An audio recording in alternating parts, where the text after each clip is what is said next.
আজি মোৰ SSLC এক্সামৰ result পাই বহুতো ভাল লাগিছে মোৰ এনেকুৱা পাৰ্চেন্টেজ আহিছে বহুত ভাল লাগিছে ঘৰৰ সবৰে সপোন আছিল মই এটা ভাল ৰিজাল্ট কৰিম ঘৰৰ সবৰে মোৰ দেউতা মোৰ বাবা সবৰে আছিলে তো মই আনিব পাৰিছো তেখেতসকলক মনত সুখী কৰি দিব পাৰিছো তো মই সেই কাৰণে বহুত সুখী তেখেতক দিব পাৰিছো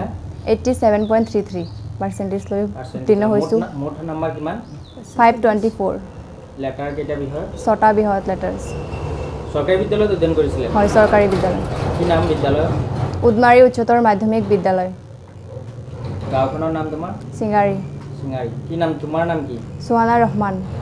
ভৱিষ্যতে কি হোৱাৰ মন আছে ভৱিষ্যতে মোৰ এজন আদৰ্শ চিকিৎসক হোৱাৰ মন আছে আমাৰ গাঁৱৰ নাম উজ্বলাৰ মন আছে এজন চিকিৎসক হৈ তাৰে সপোন লৈ আছো মই পৰিয়ালৰ হৈ এটো ক'ব বিচাৰিছো যে মোৰ ভন্টি যোনটো ভাল ৰিজাল্ট আনিছে আমি ঘৰৰ সবে সুখী এটো ৰিজাল্টত কিন্তু তাতকেও তাই যিমানখিনি ষ্টাডি কৰিছিলে বিনা টিউচন কৰা নাই তাই একো স্কুলৰ ছাৰহতে হেতক গাইড কৰিছে তাই ময়ো এজ এ তাৰ গেষ্ট টিচাৰ হিচাপে কাম কৰি আছো তাত আমিও যিমানখিনি পাৰিছো কৰিছো খাই দিছো যোনবিলাক দেখুৱাব লাগে লগতে